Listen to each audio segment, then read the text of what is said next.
श्री वृंदावन धाम की जय।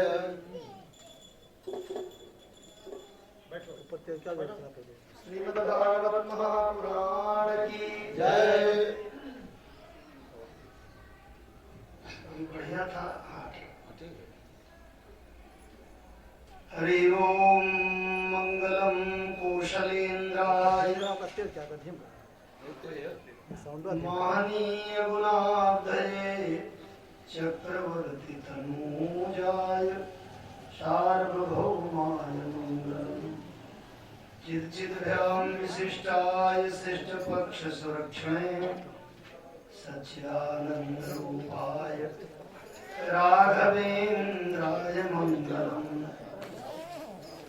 नूतन जलधर रुचय गोपवधूटी दुकूल चौराय तस्मै कृष्णाय नमः।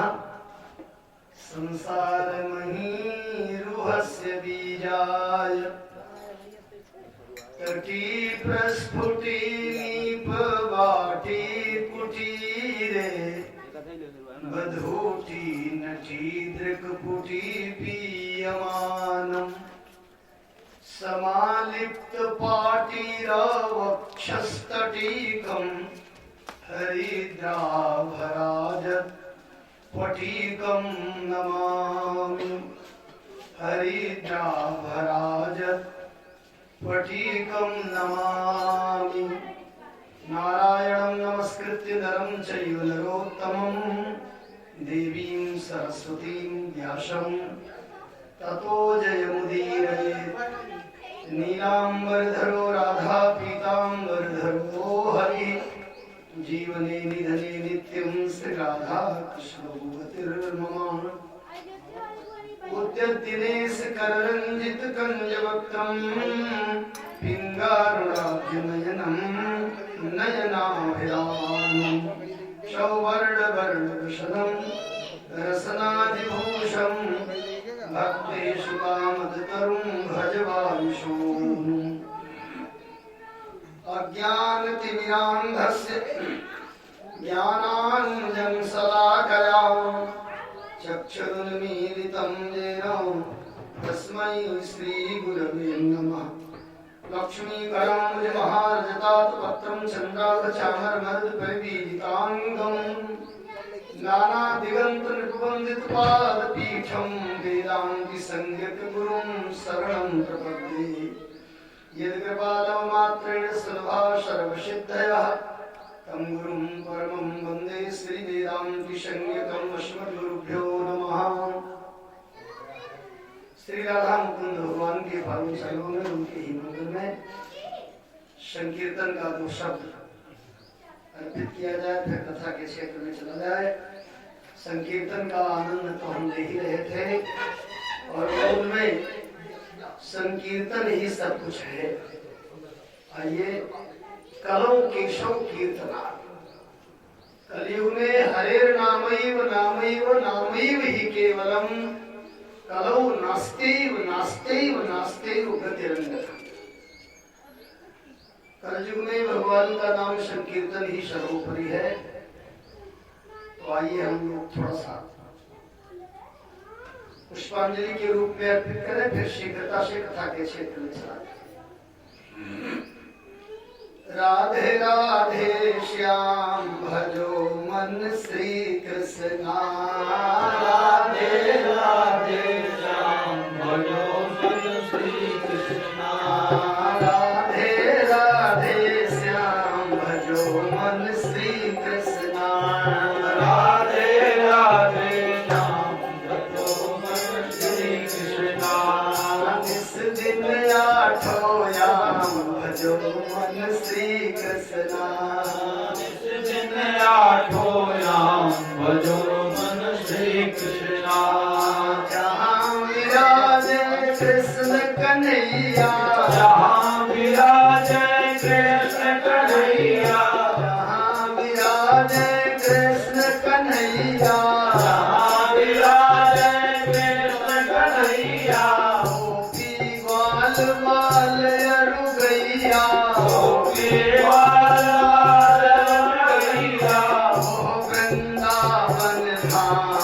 भजो मन श्री कृष्णा हो वृंदावन धाम भजो मन श्री कृष्णा राधे राधे श्याम भजो मन श्री कृष्णा राधे राधे श्याम भजो मन श्री कृष्णा और मुकुट पीतांबर धारे और मुकुट पीतांबर धारे और मुकुट पीतांबर धारे और मुकुट पीतांबर धारे श्री राधा के प्राण प्यारे श्री राधा के प्राण प्यारे सुंदर शोभा धाम भजो मन श्री कृष्णा सुंदर शोभा धाम भजो मन श्री कृष्णा राधे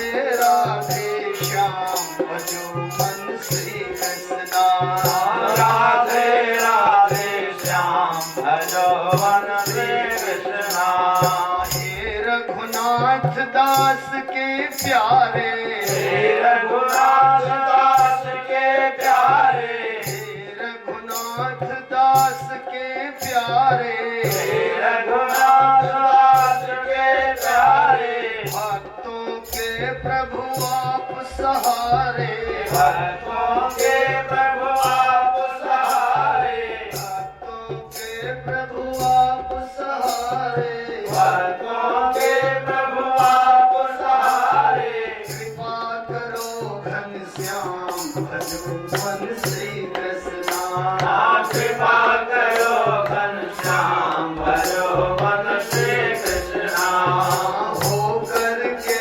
निष्काम भजो मन श्री कृष्णा हो करके निष्काम भजो मन श्री कृष्णा राधे राधे श्याम भजो मन श्री कृष्णा राधे राधे श्याम भजो मन श्री कृष्णा वृंदावन बिहारी लाल की जय व्यास व्यास नंदन चरण बिनो बारंबार जिन सुनाई श्री हरि कथा कियो जगत उद्धार धन्य धन्य भारत धरा धनी सा ग्राम जहाँ हो रही श्याम की विमल कथा विराम राधा माधव के जुगल चरण कमल शरणाए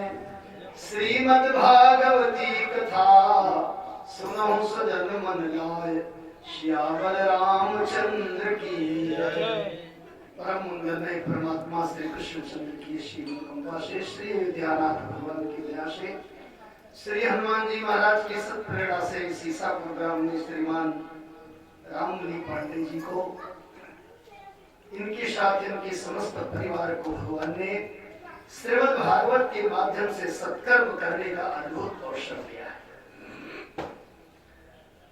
ये सामान्य ग्रंथ नहीं, भाग्योदये न बहुजन्म समर्जिते न सत्संगमम चलवते पुरुषो जना। कई जन्मों का जब पुण्यार्जन होता है तब सत्संग की प्राप्ति होती है। उसमें भी श्रीमद् भागवत की कथा श्रवण करने को मिल जाए जो देव दुर्लभ है। शरीर से यहीं बैठे रहे, मन को ले चले गंगा जी के किनारे। सुख ताल, सुख ताल में ये कथा हो रही है। सुख ताल माने सुखस्य भावः सुखता, सुखताम सुचिताम लादित सुखता। वास्तव में कथा सुना रहे सुखदेव, सुन कौन रहा है? परीक्षित। श्रोता को सदैव परीक्षित ही होना चाहिए। अपरीक्षित कभी श्रोता नहीं होगा। श्रोता जब होगा तो परीक्षित ही होगा। सामने सामने दोनों महापुरुष बैठे हैं, दोनों पर प्रभु की कृपा है। गर्भ में ही दोनों को भगवान ने प्रशिक्षित कर दिया है। थोड़ी सी भूल हो गई परीक्षित से, इतने ऊंचे खानदान में उत्पन्न होने के बाद भी, जिस खानदान में साक्षात स्वयं श्रीमन नारायण ने रथ संचालन किया हो, और उस खानदान में ऐसी विपरीत बुद्धि हो जाए, समझ में नहीं आती। इसके पीछे महापुरुषों ने एक ही तर्क रखा है। कि ऐसे विमल वंश में उत्पन्न होने के बाद भी एक महात्मा के प्रति ईर्ष्या और महात्मा के पुत्र को इतना बहुत आ जाए, वो श्राप दे दे। ये सब हमारे भगवान की लीला है। प्रभु चाहते थे कि जल्दी कथा निकले, तो भगवान ही परीक्षित के भी मन में बैठ गए, ऐसा करवाया, और बालक के भी मन में बैठ गए कि इतने दिनों से कथा की भूमिका बनी है, श्रोता के बिना कथा प्रवाहित नहीं हो पा रही, जल्दी चलो। और तब ये सारी रचना रची। इको लगाओ, गाओ, कई आवाज आ रही, उसको हटा दे। इको जो है अलग बन जा रहा है, तो बहुत बड़ी भीड़ हो, भले लगा रहे, ये प्रतिध्वनि कई छुआ। तो एक थोड़ा सा अपराध बन गया, एक महात्मा के गले में मरा हुआ सांप इसलिए डाला क्योंकि संत जी ने मांगने पर जल नहीं दिया था। जिसके गले में सर्प डाला गया, उन्होंने कुछ नहीं कहा, पुत्र ने श्राप दे दिया। यही है भगवान के भक्तों का, यही चरित्र है। भक्त नहीं कहता, लेकिन भगवान सहते भी नहीं। भक्त मौन रहा और भगवान को जो करना था करा दिया। गंगा जी के किनारे पहुंच गए। सबसे बड़ी कृपा यही थी कि किसी से सलाह नहीं लिया परीक्षित ने, एक क्षण में परिवार को त्याग दिया। ये प्रबल वैराग्य का परिचय। एक क्षण में पत्नी चाहे होते बुला लेते, इरावती को बुला लेते और कह देते ऐसी ऐसी समस्या आई है, फिर चारों बेटों को बुला लेते और कह देते 7 दिन तो बचा है, 7 भवन हमारे लिए बनाओ, और जो दुर्लभ पदार्थ आज तक हमने ना सेवन किया उसको सेवन कराओ। लेकिन नहीं, किसी से कोई सलाह नहीं दिया। गंगा जी के किनारे आए, मिल गए इनको श्री सुखदेव जी महाराज। प्रवाहित होने लगी कथा की सरिता और उसमें यह स्नान करने लगे। हम लोगों को लाभ मिलने लगा। कल श्री ध्रुव जी के सामने भगवान प्रकट है, बड़ी सुंदर स्तुति किया। भगवान प्रसन्न हुए। भगवान ध्रुव से कहते हैं तुम्हारे लिए उत्तम लोक की मैं रचना करूंगा, जहाँ आज तक कोई नहीं गया है। और हे ध्रुव, कदाचित संसार के लोग ये न समझ ले कि ईश्वर की आराधना केवल परलोक बनाती है, परलोक ही समर्था है। ऐसा संसार वाले न सोच लें, क्योंकि अभी उम्र तुम्हारी 5 वर्ष की है, अभी तुमने संसार देखेगा, अभी दुनियादारी तुमने समझा ही कहा है। इसलिए जाओ 36,000 वर्ष तक। जब भगवान कृपा करते हैं तो तेसाम भुक्तिश्च और बाद में मुक्तिश्च भविष्य में संशया। पहले संसार का भोग देते, फिर मोक्ष देते हैं। ऐसा वरदान दिया। ध्रुव जी चले, लेकिन मन ही मन में ध्रुव जी सोचने रहे, परम प्रभु को पा करके मैंने तुच्छ संसार का भोग क्यों माना। रास्ते में सोच ही रहे थे, जा रहे थे। एक अंतर कथा मिलती है कि जितने बड़े बड़े साधु महात्मा हजारों साल से कंदरा में बैठ करके प्रभु चिंतन कर रहे थे, देव वृंदों से मिले और एक नया आंदोलन खड़ा कर दिया। हम लोग हजार साल से लंबी लंबी जटाएं बढ़ा करके बैठे हैं और हमें तनिक भी दर्शन नहीं हो रही है। 5 साल के बच्चे को 6 महीने में मिल गए, क्या है ये? पक्षपात नहीं है तो क्या है? तैयारी हो गई, चलो भगवान विष्णु से पूछा जाए ऐसा क्यों करते हो। किसी को 6 महीने मिलते हो और किसी को 600 वर्ष बीत जाता है।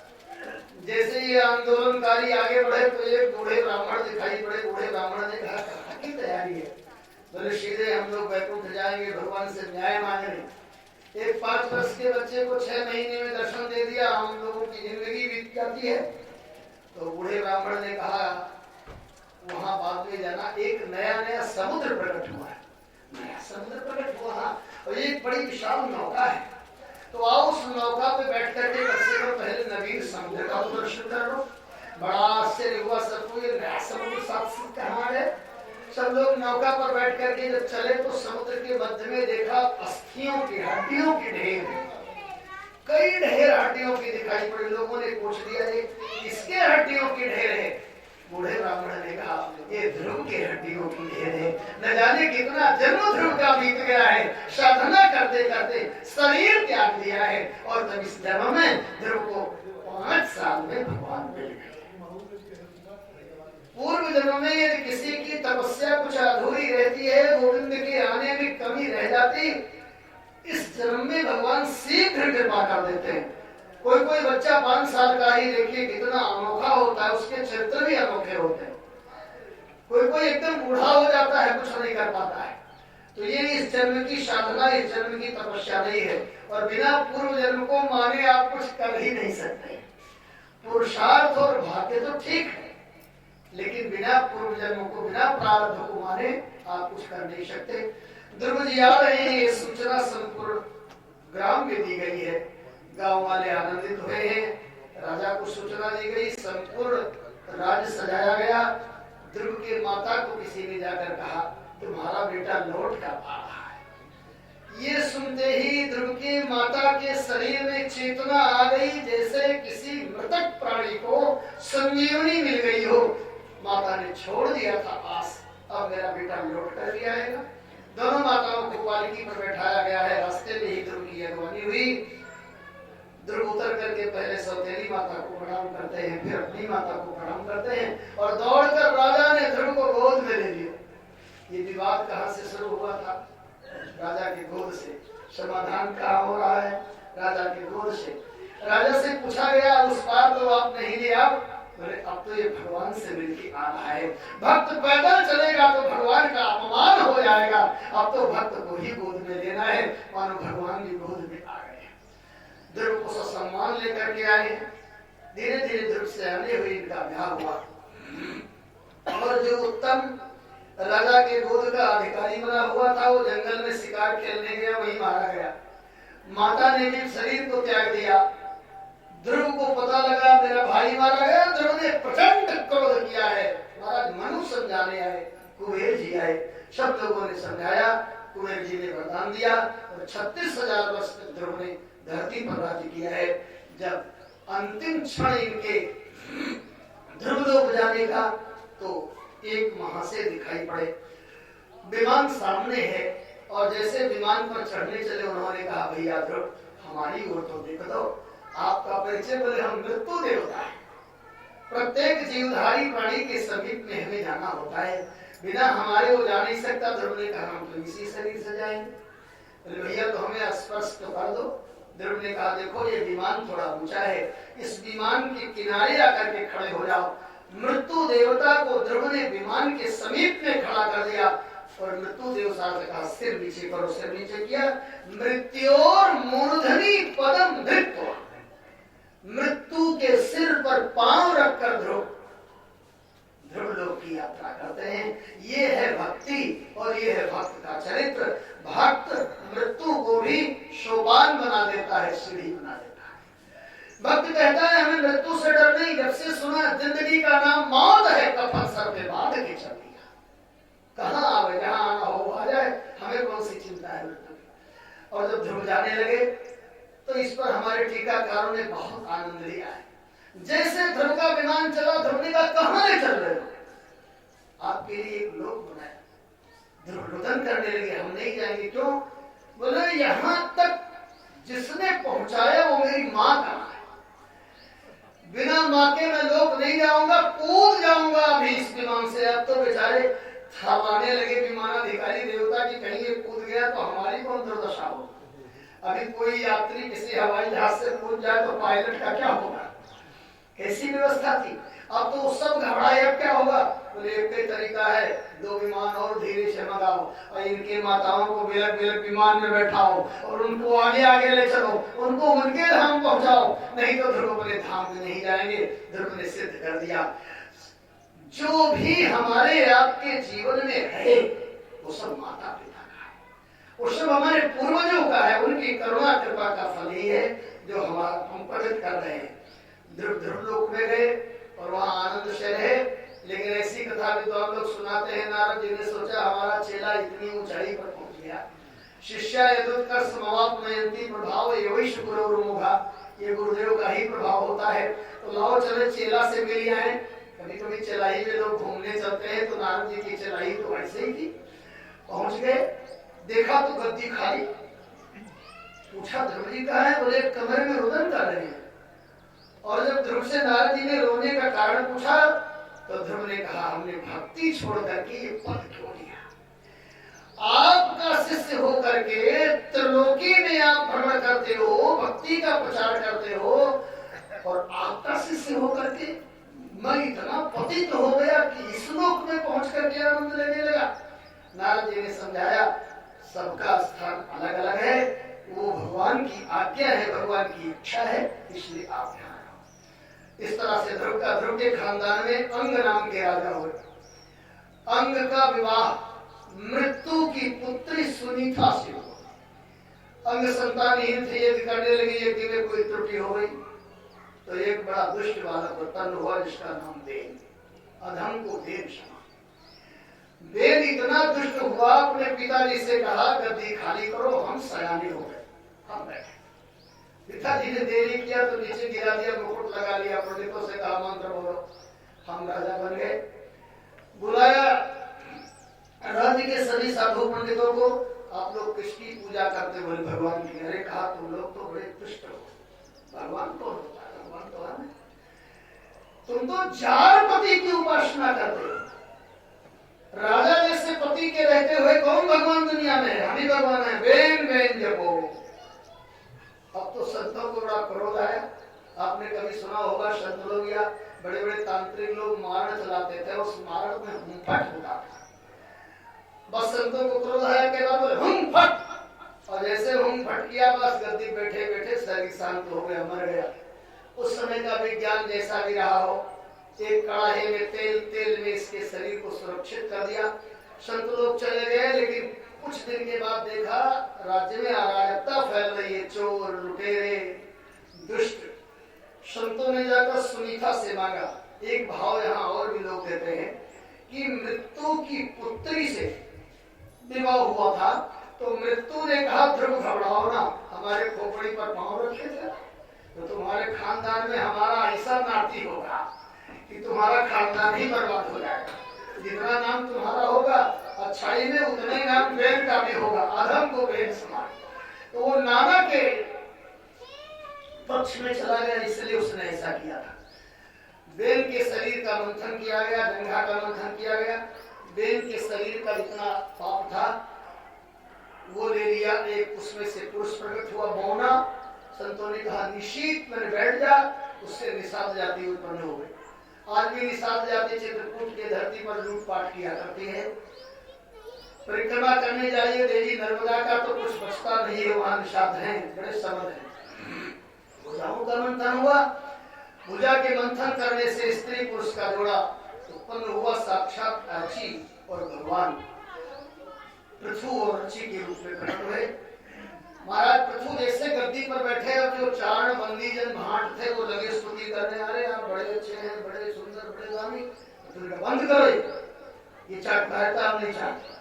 अब तो वो बेचारे भाट लोग पहुंचे ब्रह्मा जी के पास, बोले हमको इसी का पैसा ही मिलता है।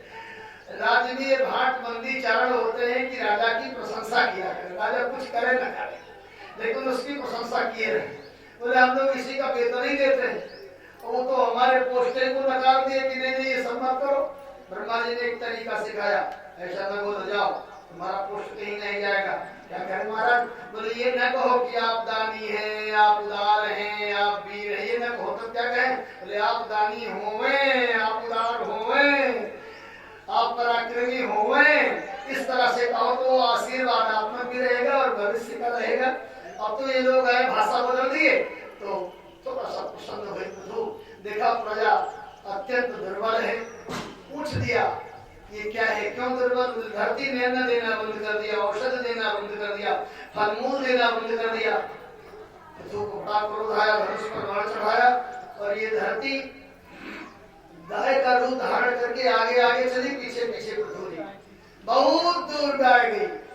पृथु कहते छोड़े नहीं, अरे कहा हम गाय हैं, हमको छोड़ दो। पृथु जी ने कहा तुम नकली गाय, तुम्हें नहीं छोड़ेंगे। क्यों छिपा लिया सब?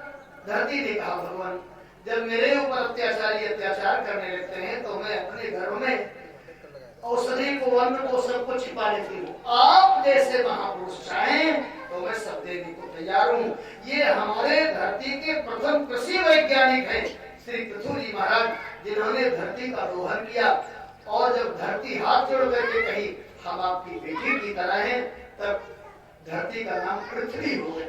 पृथु की पुत्री होने के कारण पृथ्वी। भिन्न भिन्न रूपों में प्रहलाद आदि को बछड़ा बना करके धरती का दोहन किया, औषधि आदि का दोहन किया। सब लोग फिर आनंद से रहने लगे। धरती ने कहा एक समस्या है, मैं ऊंची नीची हूँ, हमें समतल कर दीजिए। तो हमारे पृथु जी ने समतलीकरण किया और वो कृपा पूर्वांचल पर ज्यादा, 3-4 जिले पर ज्यादा है, फैजाबाद, गोंडा, बस्ती, गोरखपुर, बहराइच। नहीं इधर चले जाइए आप मध्य प्रदेश आदि में, तो इतना ऊंचा नीचा स्थान है कि अन्न होना बड़ा मुश्किल हो जाता है। पृथु जी ने बड़े बड़े यज्ञ किए और ऐसे ऐसे महान पृथु ने यज्ञ किया, 99 यज्ञ किया पृथु जी। 100 यज्ञ करने चले तो शतक क्रतु होने जा रहे थे। आजकल जो अंग्रेजी में लोगों ने समासीकरण किया, भाजपा, सपा, बसपा, तो ये हमारे यहाँ बहुत प्राचीन रहा है। शतक क्रतु माने नहीं होता है। शतक क्रतु, सत और क्रतु का कर और सा दोनों मिलाकर शक्कर कर दिया है। जो 100 जगह करे वही शक्कर, वही इंद्र होता है, इसलिए एक नाम इंद्र का शक्कर भी हो गया। ये हमारे यहाँ बहुत पुराना रहा है समास करने का। बार बार ये घोड़ा चुरा ले हुए और इंद्र का पुराना दुश्मन हमारे गौतम जी महाराज, गौतम जी भेद खोल दिया करें। बड़ा क्रोध आया पृथु को। यज्ञ भूमि में आदिनारायण भगवान प्रकट हो गए, बोले वरदान मांगो। पृथु ने कहा भगवान कोई वरदान नहीं चाहिए, नहीं कुछ तो मांग लो, बहुत बढ़िया वरदान मांग रहे हैं, हम लोगों को भी सिखाया, हमें कुछ नहीं चाहिए महाराज, बस एक वरदान दे दीजिए। महंत मांतर हृदयान मुखाच्युतो विधत्स कर्णायुत में हमें वरा, एक हमें वरा, यही हमें वर दे दीजिए कि जब आपकी कथा श्रवण करें तो इन्हीं कानों को 10,000 कान की शक्ति मिल जाए। जब हमारी कोई निंदा करे तो हम बहरे हो जाए। निंदा के समय हमारे कान बिल्कुल श्रवण शक्ति विहीन हो जाए, लेकिन जब कथा श्रवण करना हो तो 10,000 कान की शक्ति हमें प्राप्त हो जाए। आजकल उल्टा है, कोई महीन बात करो तो जब नहीं सुनते हो कहेंगे इतना बहरे हम नहीं है, और कहीं उनको कुछ कराने के लिए कहो तो कई बार आए करेंगे, लेकिन वैसी बात समझने में वो समझ लेते हैं। इसके विपरीत हमारे पृथु जी महाराज कहते हैं, और इस श्लोक का अर्थ इतना बढ़िया है, महंत मांतर हृदयान मुखाच्युतो, सब कहते हैं। ऐसे महात्मा से कथा हम सुनना चाहते हैं कि कथा संत के मुख से चू जाए। संत जब कथा करते हैं तो वो सजा के कथा नहीं करते कि कथा हम सजाएं, कथा निकल जाती है, सहज कथा निकल जाती है। उसको सुनने के लिए हमारे इतने कान हो जाए। भगवान ने वरदान दिया है, पृथु ने बड़ा सत्कर्म किया है, और इन्हीं के खानदान में प्राचीन बरही नाम का राजा हुआ। प्राचीन बरही के प्रचेता आदि के 10 पुत्र हुए। वो प्रचेता चले गए तपस्या करने। प्राचीन बरही एक बार यज्ञ करने लगा, तामसी यज्ञ करने लगा, भेड़ा भैंसा काट काट के स्वाहा करने लगा। नारद जी ने कहा ये क्या करते हो, ये कौन यज्ञ है? बोले महाराज इसको यज्ञ कहते हैं, यही यज्ञ है, ये तामसी यज्ञ करते हो। कहा तो महाराज क्या कर, बोले इधर आओ। नारद जी ले गए प्राचीन बरही को, आसमान में दिखाए तो भेड़ा भैंसा बकरा सब मरवा रहे थे। बोले महाराज ये कौन है? नारद जी ने कहा ये सब तुम्हारे इंतजार में है, जैसे मर के जाओगे तुम्हारी एक एक बोटी खींच लेंगे, और जैसे तुम काटे हो वैसे तुमको काटना, आप तो बेचारा रह गया। महाराज ऐसा भी होना है, ये जितने अल्लाह खाने वाले हैं ये मित्र दोस्त हो तो उनको समझाया करो कि जब जय हो कचहरी तब जान पड़े। आज जब जिह्वा के स्वाद के लिए तुम लोग इस तरह से हिंसा करते हो, ये शरीर त्याग के जाओगे तब पता चलेगा। डर गया, तब नारद जी कथा सुनाने लगे, पुरंजनोपाख्यान। बोले राजन तुम तामसी यज्ञ करके और इस आहुति के बाद तुम सुख क्यों रहे हो? सुख कहाँ है? सुख कहीं नहीं है संसार में। एक आख्यान सुनाया, पुरंजन नाम का एक राजा है, अभिज्ञात नाम का उसका एक मित्र है। ये दोनों धरती पर सुख खोजने चले तो कहीं सुख मिला नहीं। खोजते खोजते जब उत्तर की ओर गए तो वहां एक 9 दरवाजे का सुंदर मकान दिखाई पड़ा, और उस मकान के सामने एक अति सुंदरी युवती खड़ी है, नारी खड़ी है। वो मकान इतना बढ़िया बना हुआ है, एक दरवाजा दक्षिण है, एक दरवाजा उत्तर को है। एक दरवाजा पूरब को है, पूरब को वैसे कई दरवाजे हैं, 2 खिड़कियां पूरब को लगी हुई है, उसके नीचे 2 नाली की तरह बना हुआ एक बहुत बड़ा दरवाजा है जिससे बोरा का बोरा सामान उस मकान के अंदर जाता है। पीछे भी एक नाली बनी हुई है जिससे नगर का सारा कचरा बाहर जाता है, वो अति सुंदर है। सामने एक नाली खड़ी, उसके आगे 5 फर का एक सांप। पुरंजन ने पूछ दिया, देवी ये मकान किसका है? नारी ने कहा हमें नहीं पता। किसके लिए बनवाया गया? कहा हमारे लिए। अच्छा तुम्हारा विवाह हुआ है कि नहीं? कहा विवाह तो नहीं हुआ है। तो विवाह करोगी? कहा हाँ विवाह तो करना है। पुरंजन ने धीरे से अपने मित्र अभिज्ञात से कहा आप जाओ, यही तो सुख है। मकान मिल गया, नारी मिल गई, संपत्ति से भरा मकान है, अब और सुख कहाँ लेने जाएंगे, आप जाओ। मित्र को विदा कर दिया, अपने प्रवेश कर गया नगर में। उस नारी का नाम पुरंजनी हो गया। अब पुरंजन और पुरंजनी दोनों रहने लगे। ऐसा नारी के बस में हुआ, उठना बैठना, खाना पीना, सोना जागना सब साथे होने लगा। बहुत समय बीत गया उसको ऐसा करते करते। एक दिन शिकार खेलने गया, बिना पत्नी से पूछे लौट के आया तो पत्नी क्रोधित थी, चली गई, अलग सो रही, विश्राम कर रही। नौकर चाकर बताए, रानी को क्रोध है, मनाने लगा, बहुत मनाया, देवी अपराध कर गया, हम चले गए। तो जागी फिर रहने लगे।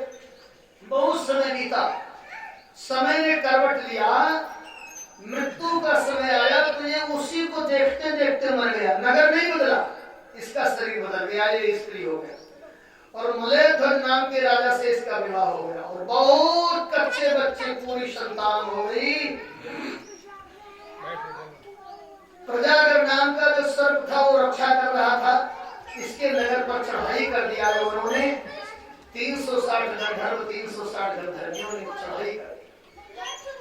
गोरे गोरे गंधर्व, काली काली गंधर्वियां लगे नगर को लूटने। सब कुछ दिन तक लड़ा, कितना लड़ता, अंत में आग लगा दिया। राजा मृत्यु को प्राप्त हुआ। ये रोने लगी, श्री राम जय राम जय राम। अब वो क्रीड़ा करेंगे, वो करने बोलो, श्री राम जय राम जय राम, श्री राम जय राम जय राम। थोड़ा जय राम बढ़िया बोले, श्री राम जय राम जय राम, श्री राम जय राम जय राम, श्री राम जय राम जय राम, श्री राम जय राम जय राम। वो नारी अपने पति के शव को लेकर के और जैसे स्मशान में प्रवेश करना चाहती है चिता में, तब तक आवाजें रुक जाओ, तुम ना स्त्री हो ना तुम पुरुष हो, तुम हमारे हो। अब लग ना ना ना ना मैं स्त्री हूँ और मेरे सब मर गए, मेरे पति भी। तब वो मित्र ने कहा हम तुम्हारे वही मित्र हैं, जरा इधर देखो, जो तुम्हारा कभी नहीं था उसको तुमने खूब माना, और जो तुम्हारा कभी साथ नहीं छोड़ा उसको कभी तुमने ध्यान नहीं दिया। तुम हमारे हो, हम तुम्हारे हैं। ये संसार कभी किसी का न था और न होगा, और भगवान सदैव थे और रहेंगे। तुम हमारे हो। ये अभिज्ञात नाम के सखा हमारे भगवान हैं। पुरंजन जीव है और ये मनुष्य का शरीर ही 9 दरवाजे का है। इसमें प्राण अपान ध्यान समान यही सांप है, ये बहुत दिन तक रक्षा करता है।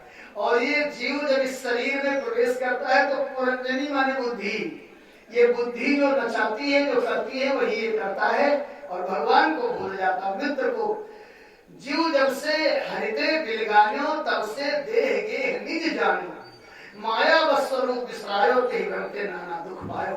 अनेक प्रकार का कष्ट उठाता है जीव। भगवान कहते हैं जीव हम कभी तुमको त्यागे नहीं। ये जीव जब भगवान से विलग हुआ तो प्रेम लेके आया, भगवान से इतना प्रेम करता था। और जब हम लोग धरती पर आए तो प्रेम हमारा बटने लगा। हमने प्रेम किया माता पिता से, क्योंकि अबोध थे, थोड़ा थोड़ा और बड़े होने लगे, विवाह हो गया तो सारा प्रेम पत्नी पर उड़ेल दिया। और थोड़ा बड़े हो गए, नाती पोता, तो प्रेम नाती पोता में कर दिया। फिर धीरे धीरे प्रेम का ये जीव हो गया दरिद्र, क्योंकि जहां से आया था उनको स्मरण नहीं कर रहा है और जो लेके आया था वो बांट दिया। भगवान कहते हैं रहो लेकिन प्रेम तो हमसे किया करो, हम तुम्हारे साथ में हैं, कभी कभी हमें याद कर लिया करो, बस हम इतने से प्रसन्न रहेंगे। इस तरह से पुरंजनोपाख्यान की चर्चा आगे प्रचेता भगवान शंकर से मिले हैं। भगवान शंकर ने उनको रुद्रगीत सुनाया है। और जब प्रचेता तपस्या करके लौटे तो देखा बड़े बड़े वृक्ष, बड़ा क्रोध आया, सबको सत्यानाश करने लगे। इसी समय हमारे नारद जी आते हैं और नारद जी ने सबको उपदेश दे करके और धन्य कर दिया। इसी के साथ चतुर्थ स्कंद की पूर्णाहुति पंचम स्कंद में प्रवेश करें, जिसमें 26 अध्याय। सबसे पहले प्रियव्रत की कथा है। प्रियव्रत ने प्रतिज्ञा कर लिया हमें विवाह नहीं करना है। बहुत समझाया महाराज मनु ने। बीच बीच में परीक्षित जी बोलने भी लगे, प्रियव्रतो आत्मा राम कथम मुने। प्रियव्रत का मन नहीं लग रहा था संसार में कैसे विवाह किया। जब मनु जी महाराज ने समझाया नहीं माने तो मनु जी ने जाकर ब्रह्मा से कहा आप चलो समझाओ। नारद जी ने बता दिया था विवाह करने से कोई लाभ नहीं है। ब्रह्मा जी आए तो यहाँ भगवान उवाच लिखा है, ब्रह्मा को भगवान कहा गया। ब्रह्मा जी समझाने लगे क्यों विवाह नहीं कर रहे हो। बोले महाराज विवाह होगा, पत्नी आएगी, बच्चे होंगे और माया झगड़ लेगी, फिर भगवान का चिंतन नहीं हो पाएगा। ब्रह्मा जी ने कहा पागल मत बनाओ, सबसे पहले घर में रह करके इंद्रियों को पुष्ट करो। बने विदोषा प्रभवंति रागिणाम। यदि जीवन से राग नहीं गया तो जंगल में वैराग खंडित हो जाएगा। और यदि वैराग है तो घर में ही भगवान मिल जाएंगे।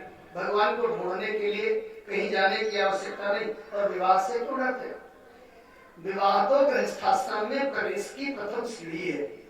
यदि दोनों दंपति भगवान का यजन करें तो भगवान जल्दी प्रकट होंगे।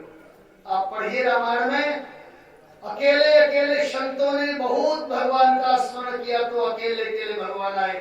मनु शत्रुपा जुगल दंपति ने साधना किया तो भगवान के साथ भगवती भी आई। किसने कह दिया तुमको यदि तुम जंगल में हो, तुम्हारे शरीर में काम ने प्रवेश किया और किसी परिणामी को तुमने गलत दृष्टि से देख दिया तो तुम्हारा पतन हो जाएगा। और हमारे यहाँ नियम भी है आश्रमं गच्छेत् इति वेदानुशासनम। आश्रम से आश्रम में प्रवेश करो, ये वेद का अनुशासन है। सीढ़ी से जो लोग चढ़ते हैं उनके पतन होने का भय कम रहता है। जो छलांग लगा देते हैं कहीं न कहीं उनके गिरने का भय बना रहता है। तो एक उदाहरण दे करके और ब्रह्मा जी ने धीरे से कह दिया यदि हमारी बात ना अच्छी लगती हो तो अपने गुरु बाबा नारद जी से पूछ लो। नारद जी वहीं बैठे थे। अब नारद जी कैसे कहे कि पिताजी गलत कह रहे हैं। नारद जी ने कहा जो पिताजी कहेंगे वो ठीक है कहेंगे। तब विवाह किया महाराज प्रियव्रत ने।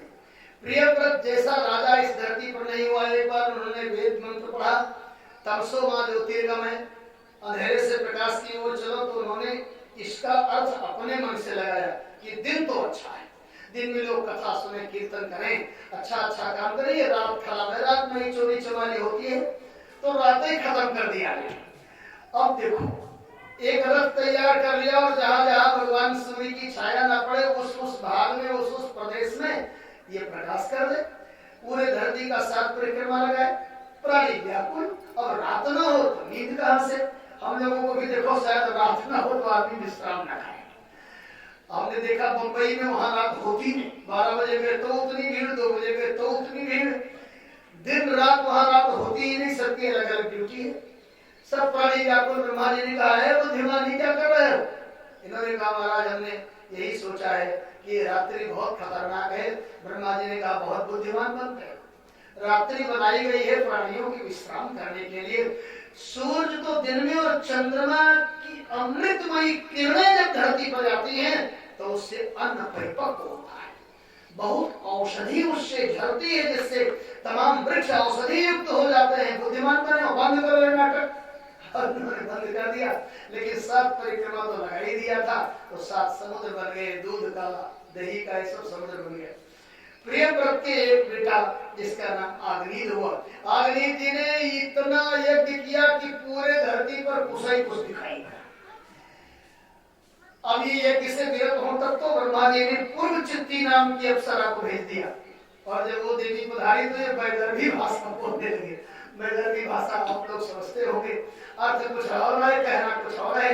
उस देवी को देख करके कहते आओ आओ देवी, तुम भी हमारी तरह महात्मा ही दिख रही हो और तुम्हारे चारों तरफ से जो भ्रमर गुंजायमान हो रहे हैं, लगता है कि ये सुगंधी लेने आए, वैदर्भी भाषा में समझ गए तो पूर्व चेती से उन्होंने विवाह कर दिया। उससे एक बालक उत्पन्न हुआ जिसका नाम नाभि। ये सब एक एक अध्याय की कथा है। महाराज नाभि इतने प्रतापी राजा हुए, यज्ञ किया, ब्राह्मणों को प्रसन्न किया, गोविंद प्रकट हुए, वरदान मांग लो। हाथ जोड़कर नाभि ने कहा, भगवान हमें सामर्थ्य कहाँ है, हम आपसे वरदान मांगे। वरदान तो जो विप्र देवता कहेंगे वही हम मांग लेंगे। भगवान मुस्कुराए, बोले बहुत चतुर है राजा, ये जानता है सबकी बात कटेगी संसार में, लेकिन ब्राह्मण की बात नहीं कटेगी। प्रतिमा ते अधिकम पुण्यम ब्राह्मणानां तु पूजने अविद्यो वा सविद्यो वा ब्राह्मणो माम की। भगवान कहते हैं ब्राह्मण पढ़ा है या नहीं पढ़ा है, वो मेरा शरीर है और मेरी प्रतिमा से अधिक पुण्य है ब्राह्मण की पूजा में। इसीलिए देखिए हमारे यहाँ हर सत्कर्म के बाद ब्राह्मण भोजन की परंपरा है। भगवान के दो मुख है, एक तो अग्नि और दूसरे ब्राह्मण का। अग्नि में जब हम करते हैं स्वाहा तो अग्निदेव का मुख खुला रहता है, और जब ब्राह्मण देवता बढ़िया सुंदर बोले आहा तब ब्राह्मण भगवान का मुख खुला रहता है। स्वाहा में यदि कोई त्रुट में जाए तो आहा से उसकी पूर्ति हो जाए। इसलिए हर सत्कर्म के बाद विप्रार्चन और विप्र भोजन करने की परंपरा है। ब्राह्मणों ने कहा महाराज इनकी बड़ी इच्छा है कि आप इनके यहाँ पुत्र के रूप में ले आओ। भगवान ने एवं कहा और हमारे भगवान पुत्र के रूप में ऋषभ देव के रूप में बुलाए। बोलिए ऋषभावतार भगवान की जय। ऋषभ हमारे श्रेष्ठ, ऋषभ श्रेष्ठा। ऋषभ देव इतने प्रतापी हुए कि संपूर्ण धरती पर इतनी कृपा हुई कि हर समय में हर फल मिलता था। बड़ा नाम होने लगा, इंद्र को ईर्ष्या हो गई। इंद्र बड़ा ईर्ष्यालु देवता।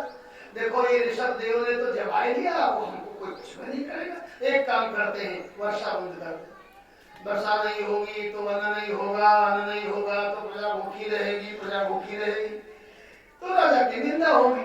वर्षा बंद कर दिया। देखिए हमारे यहाँ ऐसे ऐसे वैज्ञानिक थे, थोड़ा और पीछे रहिए तभी बनेगा उनको। ये बीच में ये जो रेहन बांध है इससे दिखता नहीं, इससे दिखता नहीं है। श्री राम जय राम, जय राम श्री राम, जय राम, जय राम। इंद्र ने वर्षा बंद कर दिया। तो देखिए उस समय ऐसे ऐसे प्रतापी कहिए या उस समय का विज्ञान कहिए, अजनाभ वर्ष इस धरती को कहते थे। अजनाभ वर्ष में ऋषभ देव जी ने वर्षा करा दी। और जब वर्षा हो गया तो इंद्र सोचने लगे आप क्या करें, एक ही तो हमारे गुण था, और यदि भी धरती वाले कराने लगे तो हमें कौन पूछेगा। इतना चतुर है इंद्र। अब वो चल दिया वहां से और आया। ऋषभ देव ने कहा आइए आइए देवेंद्र, कैसे स्वर्ग त्याग करके आ गए। इंद्र ने कहा भगवान आपकी महिमा श्रवण करके नहीं रहा गया, आपका दर्शन करने चले आए। और भगवान मेरी एक कन्या है जिसका नाम जयंती है, अभी इसका ब्याह नहीं हुआ है, तो हमारा मन करता है आप ही से ब्याह कर दें। मानो इंद्र यही सोच रहा था कि जो वर्षा करावे वही हमारा दामाद बने। जैसे डॉक्टर ढूंढता, मास्टर ढूंढता, इंजीनियर ढूंढते थे, बेचारा ढूंढ रहा था जो वर्षा करावे वही हमारा जमाता बने। तो ऋषभ देव से जयंती का विवाह हो गया। ऋषभ देव और जयंती के माध्यम से 100 पुत्र हुए, जिसमें से 9 साधु बन गए। कवि, हवि, अंतरिक्ष, ये 9 हो गए। शेष पुत्र बड़े हुए। बड़े बेटे का नाम भरत हुआ, उन्हीं के नाम पर हमारे देश का नाम भारत है। हमारे यहाँ 3 भरत हुए हैं, एक भरत सतयुग में, एक भरत त्रेता में और एक भरत द्वापर में। ये सतयुग के भरत और द्वापर के भरत को तो आप लोग जान ही रहे हो, भगवान श्री राघव के अनुज और चक्रवर्ती सम्राट श्री दशरथ जी के पुत्र। और द्वापर के भरत को तो आपने पढ़ा ही होगा। द्वापर के भरत ही तो गिन रहे थे उसका नाम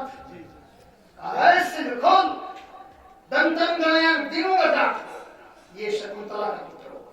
ये 3 भरत हुए हैं। इसीलिए हमारे यहाँ भारत में 3 अक्षर है, क्योंकि भारता नाम निवास हो। केवल भरत नहीं, भारत जहाँ 3 भरत हुए उसको भारत कहते हैं। और हमारे महाराज जी कहते थे दुनिया वाले जो अर्थ लगावे सो लगावे, हमारे यहाँ 3 भरत हुए हैं, इसलिए हमारे देश का झंडा भी 3 नहीं है। एक भरत का त्याग, एक भरत का अनुराग और एक भरत का वैराग। जहां से त्याग, जहां से वैराग, जहां से अनुराग, उसी को भारत कहते हैं। भा दीप्तो धातु है, भा दीप्तो प्रकाशा प्रकाश स्वरूपो श्री रामा और तस्मिन् चरणों राधा। जहां के लोग भगवान श्री राम के चरणों में रति रखते हो वो भारत है। एक दिन ऋषभ देव ने अपने पुत्रों को बुलाया। अब यहाँ थोड़ी गाड़ी रोकेंगे, गाड़ी तो चल रही थी लेकिन थोड़ा सा रोकना पड़ गया। बुलाया और बच्चों से पूछा कि बेटा ये मनुष्य का शरीर क्यों मिला है? बच्चों ने कहा पिताजी खाओ पियो मौज करो। बोले इसलिए नहीं मिला। ये कथा प्रत्येक गृहस्थ को संदेश देती है कि हफ्ते में एक दिन प्रत्येक परिवार में धार्मिक मीटिंग होनी चाहिए। बेटा बेटी बहू सब बैठ करके कीर्तन करो। आप जो संकीर्तन करते हैं और उसमें सब लोग सम्मिलित होते हैं, ये अपने आप में अद्भुत है। सिनेमा तो परिवार भर देखते हैं। ऐसा कोई परिवार आपके देहात में है जहां इकट्ठा बैठ करके 24 घंटे में 10 मिनट लोग राम राम करते हो? शहर में हमने शहर में वही देखा विशेषता। क्या बोले शहर में लोग कहते हैं कल संडे तो छुट्टी है, तब पूरे परिवार इकट्ठा रहेंगे। फिर क्या करोगे? फिल्म देखेंगे। मैंने बिगड़ेंगे तो बैठ के बिगड़ेंगे, लेकिन बनने का कोई संसाधन नहीं। बनने का संसाधन जुटाओ, सबको साथ में बैठाओ। पिता पूछ रहा है पुत्र से, पिता समझा रहा है पुत्र को। कोई गुरु जी नहीं है, कोई पंडित जी नहीं है, कोई उपदेशक नहीं, कोई साधु महात्मा नहीं है। पिताजी ने पूछा बेटा मनुष्य का शरीर क्यों मिला? तो उत्तर दे दिया, बोले इसलिए नहीं मिला है। नायो देहो देह भाजाम लोके, ये शरीर खाने पीने के लिए नहीं मिला है। इतने लोग हमारे आपके समाज में जिम्मेदार हैं। कौन कौन? हमारे यहाँ सबसे ऊंचा सनातन धर्म में गुरु जी का स्थान है। श्लोक पढ़ते हो आप, गुरुर ब्रह्मा गुरुर विष्णु, लेकिन इस श्लोक में व्यास जी ने सबसे पहले गुरु जी की खटिया खड़ी कर दिया। गुरुर न सास्यात् स्वजनो न सास्यात्। वो गुरु गुरु नहीं है, वो स्वजन स्वजन नहीं है, वो माता माता नहीं है, वो पिता पिता नहीं है। अरे पत्नी न तस्या, वो पत्नी पत्नी नहीं है। न मोचयेद्या समुपेत्य मृत्यु, जो आए हुए मृत्यु के मोचन का उपाय करता। और इसी श्लोक का गोस्वामी जी ने एक चौपाई में निचोड़ रख दिया। इतना ऊंचा स्थान हमारे यहाँ गुरु जी का, लेकिन गोस्वामी जी महाराज किससे कहवाते हैं? भगवान शिव से। और साक्षी को नुमा जी को। बोले उमा राम सम हित जग माही, और गुरु की तुमात बंधु प्रभु नाही। श्री राम जैसा इस जीव का हितैषी न गुरु है, न माता है, न पिता है, न स्वामी है, कोई नहीं है। गुरु न सास्या, को गुरु गुरु नहीं है। जो गुरु केवल इसलिए दीक्षा देता है कि चलो साल में एक धोती गमछा और कुछ दक्षिणाएं ले लेंगे, वो गुरु? वो माता माता है क्या? वो पिता पिता क्या है? गोस्वामी जी कलयुग के लक्षण में उत्तर कांड में बताए कि कलयुग के माता पिता कैसे होंगे? मात पिता बालकन बुलावे उदर भरे सोई दफन बता।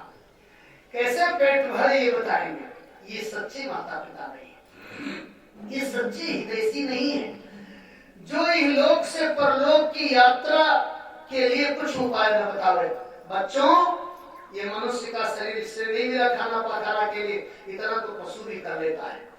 बच्चे सब देखते रहे और सुंदर सुंदर जो उपदेश दिया, देखा बच्चे शायद हमारी बात ना माने, तो ये मौन हो गए। शब्द मौन हो गए।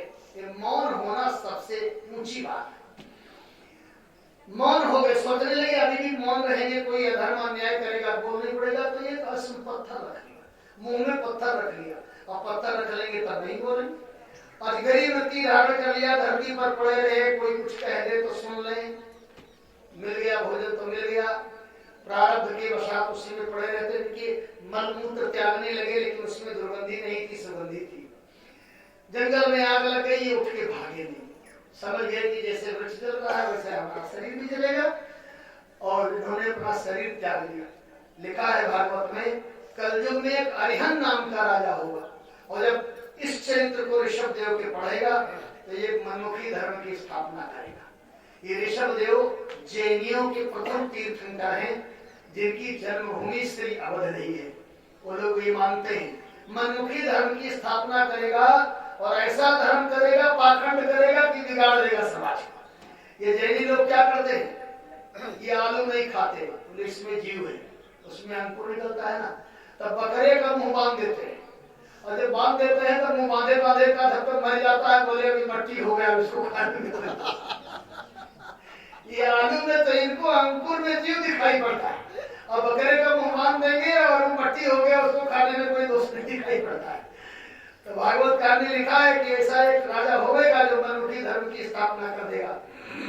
बड़े बेटे पर इसका असर हुआ, भरत जी पर इसका असर हुआ, और भरत जी ने घर द्वार छोड़ दिया, चले गए गंडकी नदी के किनारे, बैठ करके साधना करने लगे। नेत्र बंद है, साधना कर रहे हैं। इतने में एक पिपासी हरणी कहीं से आ गई, गर्भवती थी, जल पीने लगी। जैसे जल पीना प्रारंभ किया, सिंह ने गर्जना किया। बेचारी सोचती है सिंह आएगा, खा जाएगा, मेरे गर्भ का शिशु भी समाप्त हो जाएगा।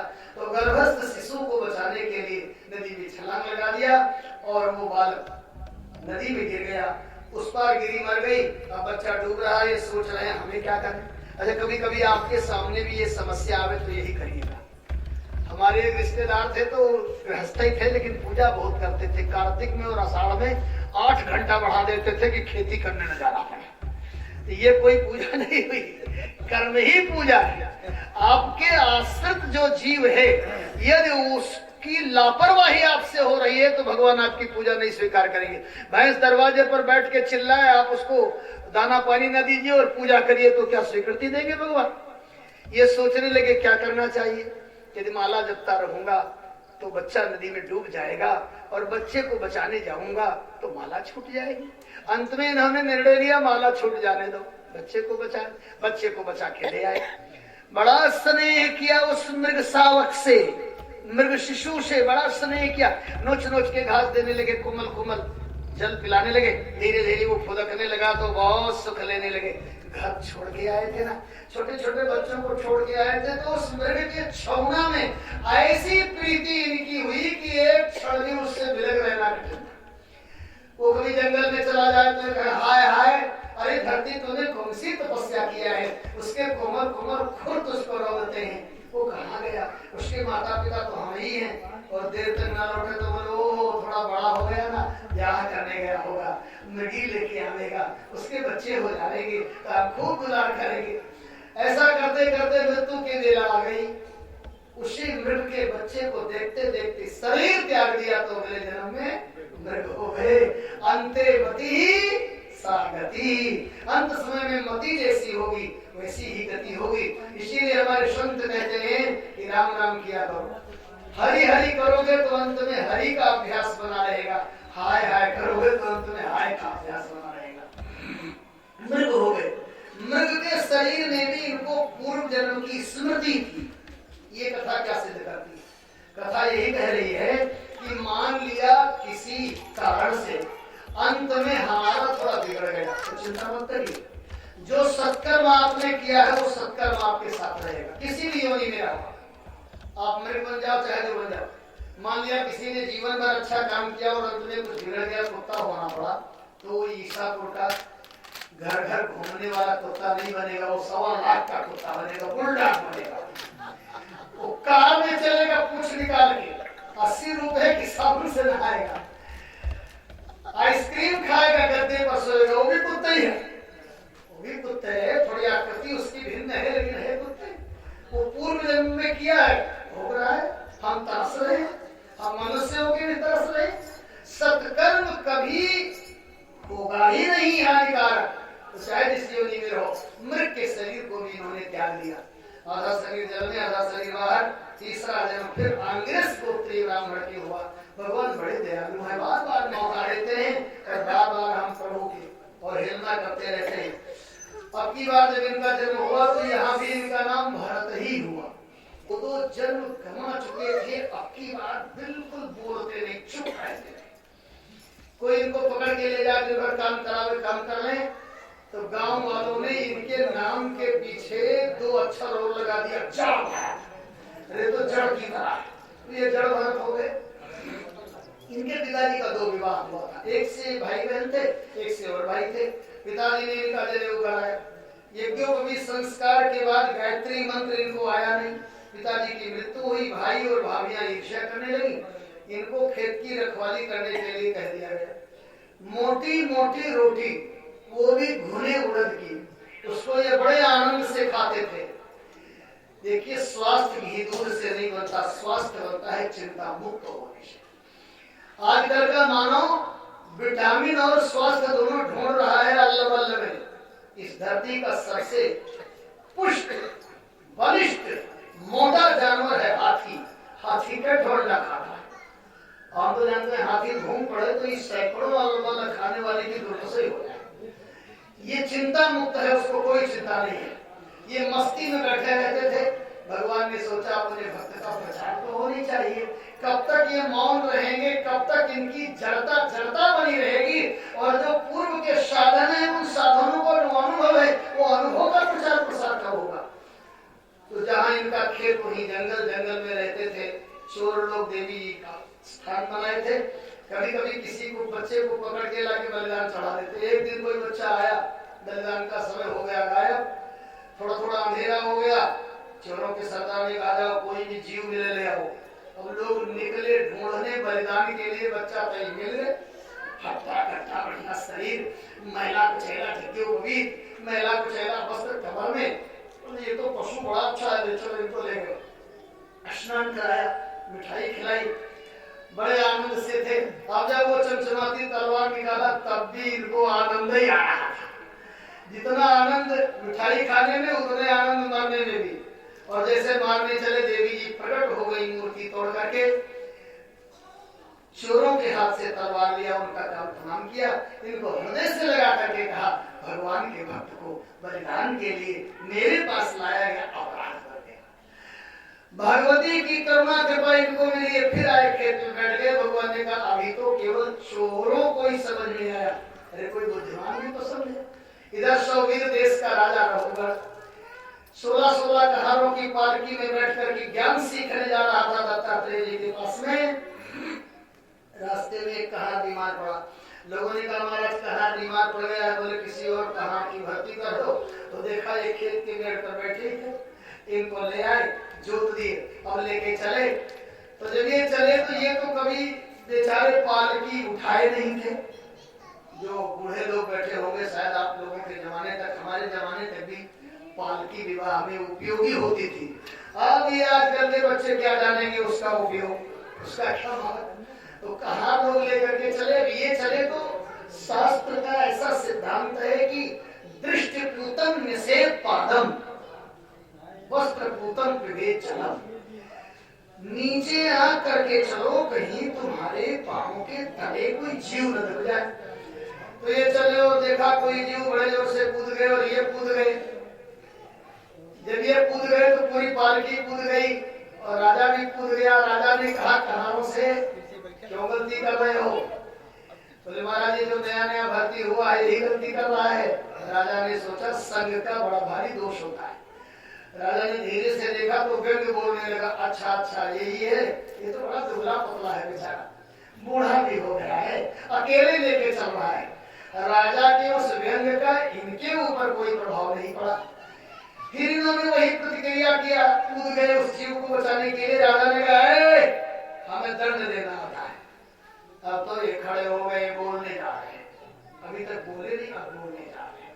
अरे बोलने जा रहे हैं तो देखिए कथा शिक्षा देती है, संत ना बोले मौन रहे और बोले तो जीव का कल्याण करे, बोले तो अच्छा बोले। अब ये बोलने जा रहे हैं। राजन किसको दंड देने जा रहे हैं? किसको मोटा कहते, किसको पतला कहते? ये तो शरीर की व्याख्या कर रहे हो, आत्मा की व्याख्या तो इससे भी लगे। राजा समझ गया ये कहां की भाषा तो नहीं है। महाराज आप कौन हो?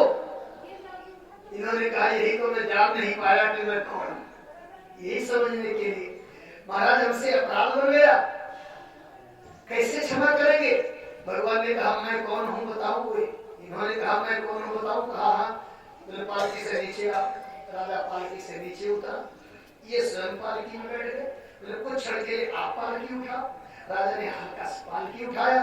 बोले महाराज आप बताओ। बोले यही हमारे भगवान की लीला है, एक क्षण में राजा को रंग बना देता है और एक क्षण में रंग को राजा बना देता है। अभी तक आप पालकी में बैठे थे, अब हम पालकी में बैठे हैं। राजा इसी धरती से न जाने कितने लोग उत्पन्न हुए हैं और इसी में समाये गए हैं। और हम देखते हैं मिट्टी के 16-16 पुतले एक मिट्टी के पुतले को ढो रहे हैं और वो अपने आप को राजा मानता है। अब तो राजा की आंखें टली रह गई, भगवान आप हैं कौन?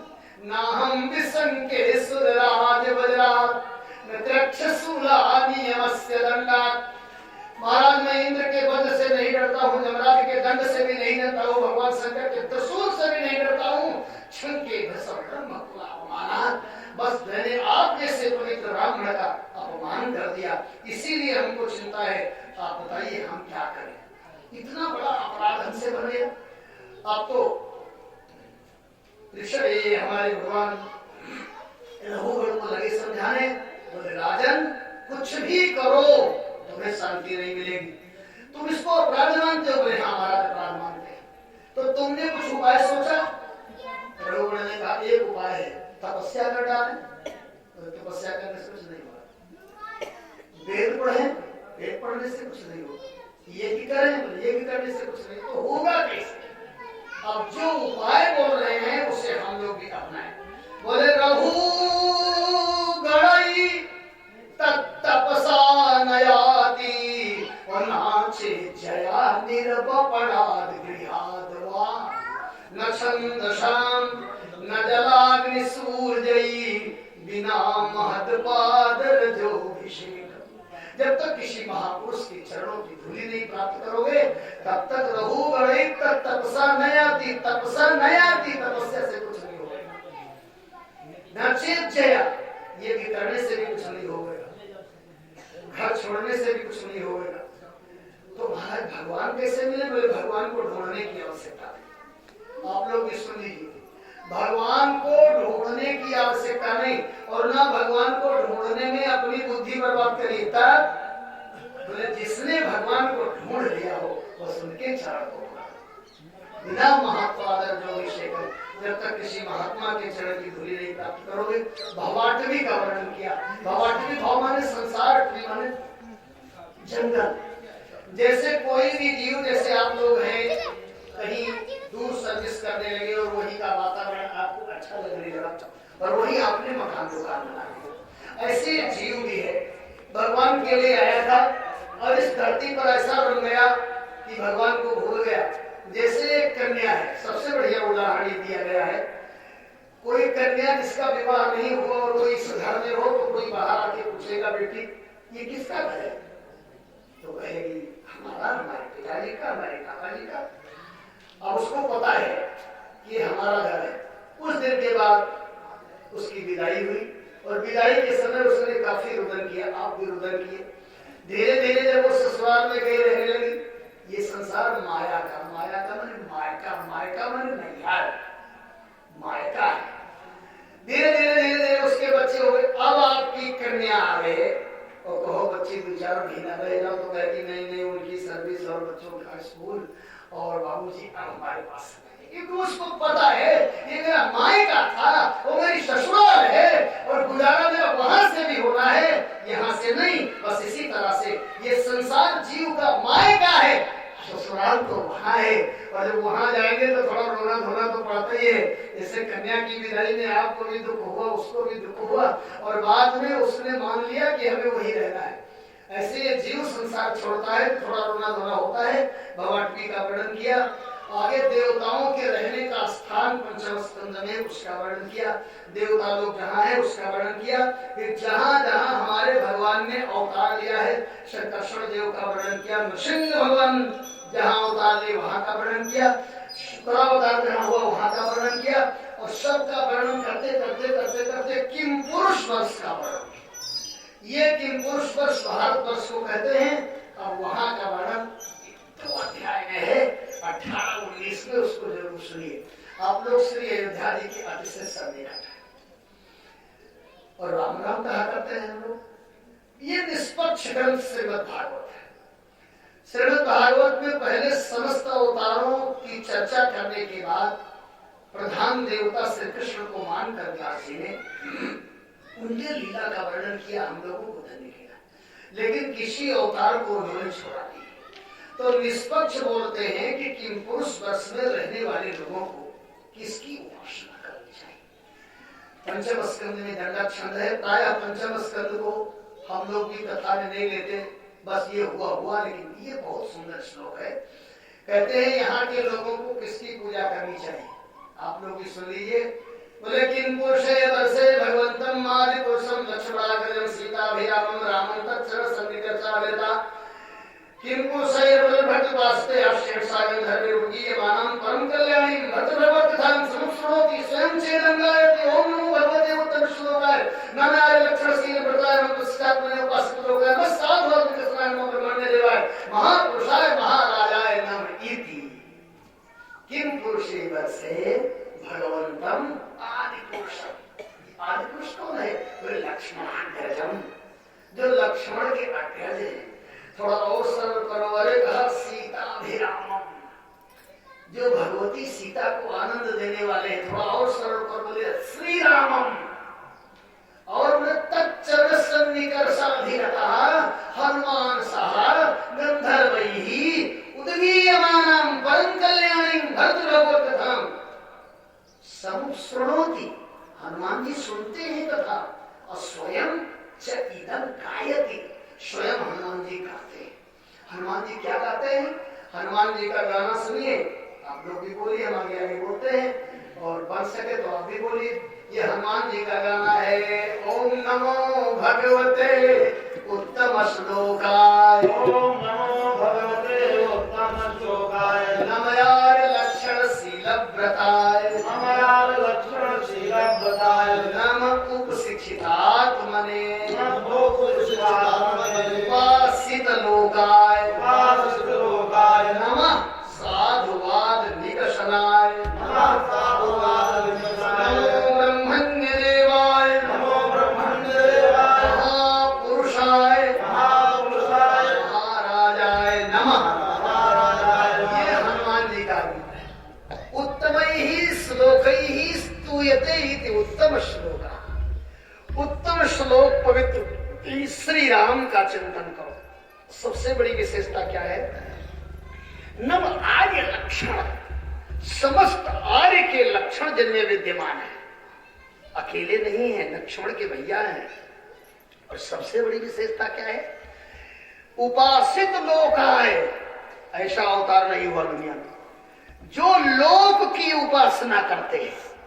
ये संसार भगवान की उपासना करता है और भगवान दुनिया की उपासना करता है। ग्राम प्रधान के विरोध में कोई बोल नहीं सकता, और पूरे ब्रह्मांड के मालिक अयोध्या की धरती पर खड़े हैं और हाथ जोड़कर कहते हैं, जो अनीति कछु भाग हो भाई तो मुह बज्जो भय सके। यदि मेरे द्वारा कोई अनीति हो जाए तो मैं सबको अधिकार देता हूं, भय छोड़ करके हमें रोक देना।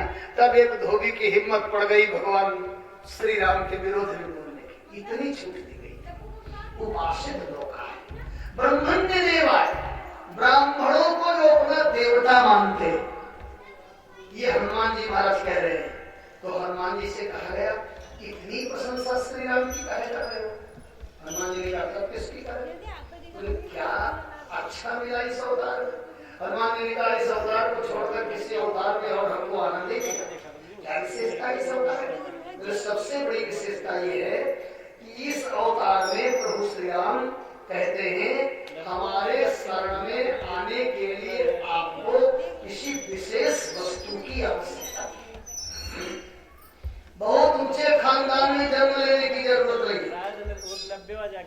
बहुत पढ़े लिखे होने की आवश्यकता नहीं, बहुत सुंदर होने की आवश्यकता नहीं, बहुत धनाढ्य होने की आवश्यकता नहीं। हनुमान जी से कहा गया, कोई उदाहरण आपके पास है कि जिसमें कोई गुण न रहा हो, भगवान ने अपना लिया हो? हनुमान जी ने कहा, उदाहरण जहां ढूंढने जाए हम ही को देख लो। व्यास जी ने पंचम स्कंद में श्री राम भक्ति परक श्लोक लेकर के सिद्ध कर दिया। कि ये ग्रंथ पहले राम जी का है, बाद में श्याम जी का।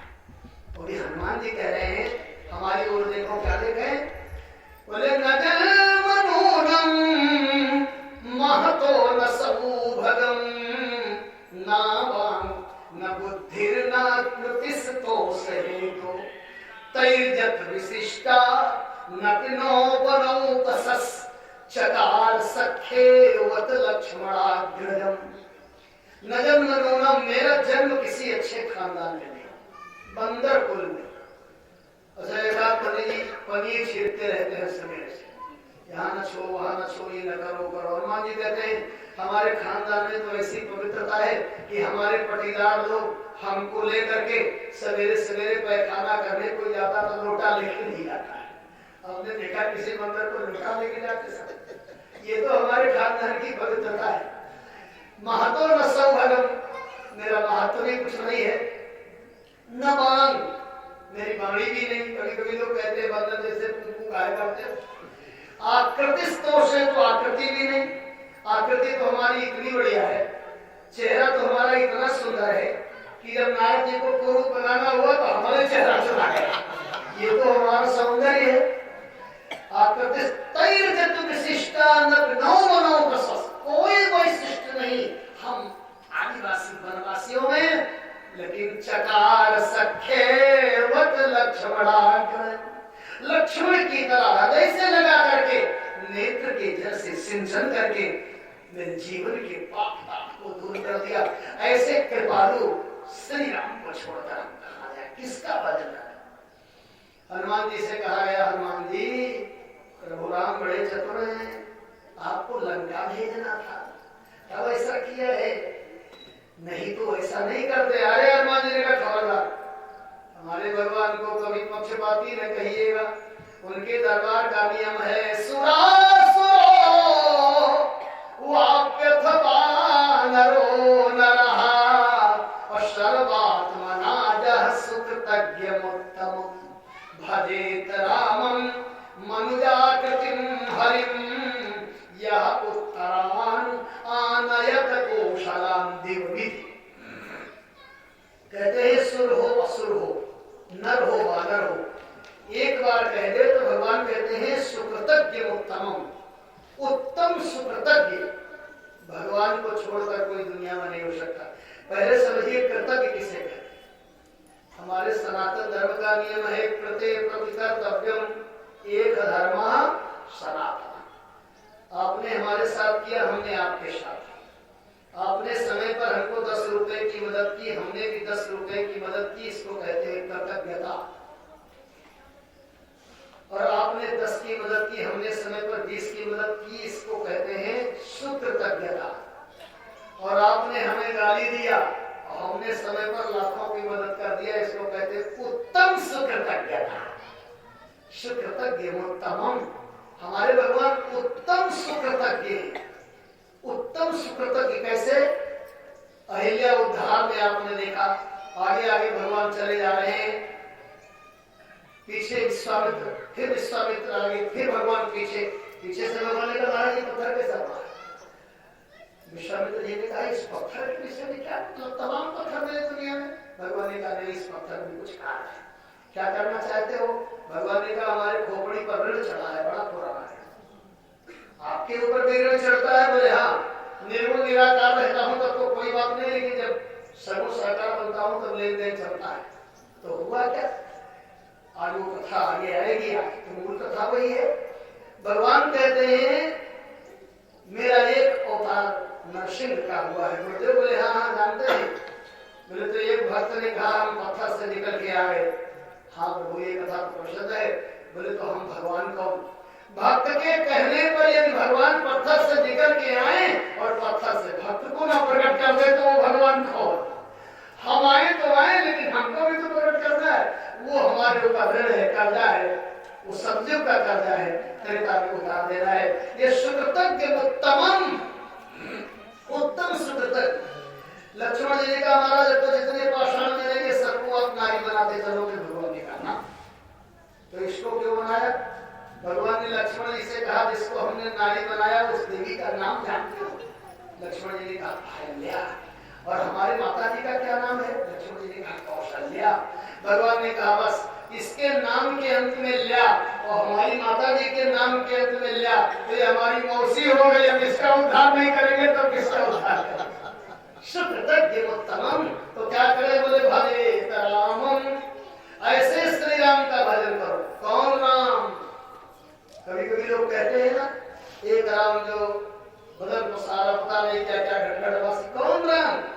हमारे व्यास जी कहते हैं सुकृतज्ञ उत्तमम भजे रामम। कौन राम? बोले मनुजाकृतिम हरिम रामाभिधेयम रमणीय देहिनाम धनुर्धरम पद्म विशाल नेत्रम भजामि रामम न परान भज के अपरान रामान नहीं। और किसी राम की चर्चा नहीं कर रहा हूँ, धनुर्धर राम की, सीतापति राम की, लक्ष्मणागज राम की चर्चा कर रहा हूँ। हे दुनिया वालों उनको भजो। ये हनुमान जी महाराज बोल रहे हैं भागवत। क्योंकि मर्त्यावतार शिक्षण रक्षो बधाई वन केवलम विभव उदो यथा से रमता स्व आत्मनि सीता कृता विश्राम विश्वास्य। भगवती सीता के लिए वो ये सब करे? नहीं ऐसा नहीं था। वो तो मर्त्यावतारस्त शिक्षण मृत लोक के प्राणियों को शिक्षा देने के लिए भगवान। ये हनुमान जी महाराज पंचम स्कंद में कह रहे हैं 21 पुरुष वर्ष के वर्णन में। और आगे फिर सुखदेव जी महाराज कहते हैं परीक्षित तुम कितने भाग्यवान, क्योंकि तुम्हारा जन्म भारत के धरती पर हुआ और इसी भारत के धरती पर आने के लिए स्वर्ग में बैठे देवता परेशान हो रहे हैं। 30-40 लोग हमारा अच्छा है। हम लोग सोचते होंगे कि विदेश बहुत अच्छा है, लेकिन ऐसा नहीं। धन को छोड़कर विदेश में कुछ नहीं, सुख सुविधा को छोड़कर संस्कृति वहां नहीं है। यदि इतना ही अच्छा विदेश होता तो क्या हमारे गोविंद अवतार न लेते कभी वहां? सारा अवतार भारत के धरती पर। और जब तक भारत के धरती पर हमारे प्रभु लौट नहीं लिए तब तक दुनिया वालों ने इनको भगवान नहीं माना। रहे तो वैकुंठ में क्या किया? वृंदा के साथ वायसरा लुढ़कते घूमते हैं पत्थर के। जब भारत की धरती पर आए और इस धरती के रक्ष को भगवान ने स्वीकार किया तो पूजे जाने लगे। देवता स्वर्ग में बैठे कहते हैं प्रभु बहुत लंबी आयु हमें नहीं चाहिए, हम यहाँ नहीं चाहते, हम यहाँ नहीं रहेंगे। क्यों नहीं रहोगे? बोले यहाँ 3 कमी है, स्वर्ग में भी कमी है, जबकि स्वर्ग हमारे यहाँ बहुत ऊंचा माना गया। पहले माताएं बूढ़ी माताएं आशीर्वाद देती थी तो उसमें भी जोड़ देती थी जियो जागो भैया स्वर्गे जाओ, ये भी जोड़ दिया जाता था। ये स्वर्ग इतना उन्नत है, इतना ऊंचा है। उस स्वर्ग में रहने वाले देवता पहली चिंता तो उनको ये लगी है कि तेतम भुक्त्वा स्वर्गलोकम विशालम क्षीणे पुण्य मर्त्यलोकम विसरति। ये चिंता लगी भई है कि ये स्वर्गलोक तो हमको पुण्यार्जन का फल भोगने के लिए मिला है, यहाँ बैठे और जैसे पुण्य समाप्त तैसे नीचे ढकेल दिए जाएंगे। एक दिन बेचारे गिर रहे हैं। दूसरी बात वहां है क्या? कहते हैं कि दुष्करई नाकृत वित्तपोमृतई दानाग निर्वाद्विजयेन फल्गुना न यत्र नारायण पाद पंकज स्मृति। इस स्वर्ग में भगवान के चरण कमल का स्मरण होता ही क्यों? बोले प्रमुष्टात् इंद्रियोत्सवात्, इंद्रियों को इतना सुख मिला है कि भगवत स्मरण नहीं होता। तो क्या करोगे? बोले 3 कमी स्वर्ग में। सबसे पहले कमी क्या है? और जो कमी स्वर्ग में है उसके हम लोग धनी है। यहाँ तो जबरदस्ती माइक लगा के कथा सुनाया जाता है लोगों को। इसी कथा को सुनने के लिए स्वर्ग से देवता धरती पर आना चाहते। बोले सबसे पहली कमी है करने दो, उसको छेड़िए ना, अपनी मस्ती में रहेगा। बालकों की अपनी अलग मस्ती। श्री राम जय राम जय जय राम, श्री राम जय राम जय जय राम, श्री राम जय राम जय जय राम, श्री राम जय राम जय जय राम। देवता कहते हैं सबसे पहली कमी नयत्र वैकुंठ कथा सुधा पाना। इस स्वर्ग में वैकुंठनाथ भगवान की कथा नहीं होती। क्यों नहीं होती कथा? तो बोले न साधवो भागवता तदाश्रय। कथा सुनाने वाले लोग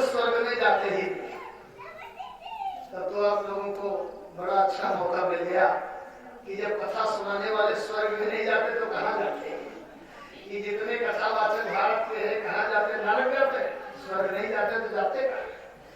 असल में जीव की बुद्धि सीमित है, ये केवल स्वर्ग नरक सोच सकती है। हम ये नहीं कर पाएंगे कि फिर पर उठ जाते हैं। अभी किसी से कह दिया जाए तो मनुष्य नहीं हो तो तुरंत कह देगा कि हम जानवर हैं। कोई नहीं कहेगा कि हम गंधा बने कि देवता है कि यक्ष है, यहाँ बुद्धि नहीं जाएगी, उसकी बुद्धि तो वास्तविक है, तुरंत कह देगा तो क्या हम जानवर है। कथावाचक भगवान की कथा करने वाले स्वर्ग नहीं जाते, स्वर्ग जाएंगे तो आना पड़ेगा, वहां जाते हैं। नरक सूर्यो भाति न शशांको यद्गत्वा निवर्तन्ते तद्धाम परमं मम, जहां जाने के बाद जाना नहीं होता। देवता कहते हैं पहली कमी यहाँ कथा नहीं होती, और दूसरी कमी कथा सुनाने वाले लोग आते नहीं। क्यों नहीं आते? तो बोले नयत्र यज्ञेश मखा महोत्सव, इस स्वर्ग में कोई उत्सव नहीं होता। जब कोई उत्सव नहीं होता तो कथा सुनाने वाले आते नहीं, और आते नहीं तो सुने कैसे? तो क्या करोगे? बोले सुरेश लोकोपि नवै स्वसेव्यता, ये सुरेश लोक, इंद्रलोक, स्वर्गलोक रहने लायक रहोगे। देवताओं ने कहा देख लिया, कहा देख लिया, इंग्लैंड जाओगे? बोले नहीं। अमेरिका? नहीं। तब कहाँ जाओगे? बोले अहोयमीसा किम कारिशोभनम प्रसन्न येषां सुदित स्वयं हरि यैर्जन्म लब्धम न सुभारतादिरे मुकुंद सयोपैकं स्पृहायिन, अन्याय स्पृहा, और कोई कुछ नहीं चाहिए हमको, हमने देख लिया है। कहाँ? बोले येषां भारतवर्ष निवासिनां ऊपर स्वयं हरि प्रसन्ना, भारतवर्ष में जन्म मिलने का अर्थ है साक्षात गोविंद की कृपा। न जन्म नूनं खिल भारत आदिरे, क्यों, क्या विशेषता है? बोले मुकुंद शैवो पैकम, वहां मुकुंद की सेवा है, वहां कड़कड़ में भगवान है। जिस भारतवर्ष में डिवहार बाबा है, डिवहार बाबा आपको इंग्लैंड में नहीं मिलेगा। जिस भारतवर्ष में काली माई है, काली माई मिलेंगी वहां। धन्य है हमारी संस्कृति, धन्य है हमारा देश। प्रायः डिवहार बाबा यहाँ है कि नहीं? प्रायः इन्हें ग्राम देवता कहा जाता है, और ये ग्राम देवता ग्राम के बाहर होते हैं, और प्रायः इनके ऊपर छत नहीं हुआ करता है, ये मैदान में होते हैं। और हमारी माताएं बहनें जब जाती हैं वहां कुछ चढ़ा देती हैं, तो थोड़ी देर के बाद स्वान देवता पहुंच के अपनी पूजा कर देते हैं। माताओं ने कुछ चढ़ा दिया तो वो खा लेते हैं, और मन में आया तो वो मलमूत्र भी त्याग दिए, जो भी उनके मन में आ के, और दूसरे दिन हमारी माताओं ने फिर धो दिया। ये जानती हैं कि कुत्ता के छूने से हमारे देवता अशुद्ध नहीं। बताइए ये पवित्रता कहाँ मिलेगी आपको?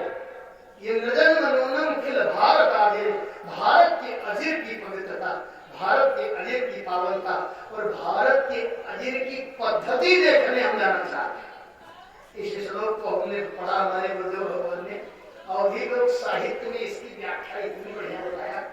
अभी विवाह आने वाला है, तो आप लोग तो आपके यहाँ विवाह है, शायद तिथि निश्चित हो चुकी है, तो आप लोग तो अपनी गणित लगा रहे होंगे, गाड़ी लाओ, ये करो वो करो, लेकिन जिस दिन तिलक चढ़ेगी उसके दूसरे दिन से जिम्मेदारी माताओं की बढ़ेगी। उसके दूसरे दिन से हमारी संस्कृति की माताएं 10-5 की संख्या में घर में बैठती हैं और कहती हैं आओ भवानी माता बैठो मोरे यहाँ।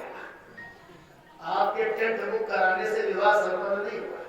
इनको पता है कि भवानी माता हमारे आंगन में बैठेगी तो हमारा विवाह पार हो गया। तो इनसे पूछा गया भवानी माता को बैठने के लिए कोई आसन वासन है?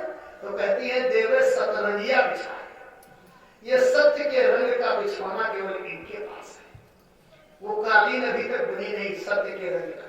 अच्छा कुछ इनको चाय पानी कराओगी तो आगे की गीत का हिस्सा है धुपिया लेवगिया माता हम यूं करेंगे, इस सब करो पूर्ण हो, पहले जगह तो पूर्ण हो तब ये सब करेंगे। अब ये गीत आपको कहाँ मिलेगा? इंग्लैंड में मिलेगा नहीं। ये गीत केवल हमारी संस्कृति की माताएं गाती हैं। देवता कहते प्लस में भेज दीजिए। विवाह में पंडित जी आए और कुछ को क्या होता मंत्री पूजा कराया चले गए, और जब ये चले गए तब हमारी देवियां बैठ गई और गाय गाय के आंधी बंद, पानी बंद, देवता बंद, पितर बंद, भूत बंद, प्रेत है किसी मंत्र में ताकत? गाय गाय के बंद कर देती है। दरवाजे पर बारात आती है तो इसी में से कोई देवी कहती है देवता खोलो, या तो रावण बाधा ये देवताओं को खोलवाती। ससुराल से दूल्हा विदा होके आया तो बहन ने बुआ ने पूछ दिया भैया पानी तो नहीं बरसा? नहीं बरसा। बुआ बोले कैसे बरसा? यहाँ बंद, आंधी बंद, पानी बंद। ये संस्कृति केवल हमारे यहाँ, इतने नहीं। छठी पूजा, पंडित छठी पूजा भी कराए, उस छठी के पूजा में किसी विद्वान की जरूरत नहीं होती। इतना बड़ा कपड़ा, अपनी दीवार, टेढ़ा मेढ़ा चिन्ह, जय छठी माता। ये क्या है? गोस्वामी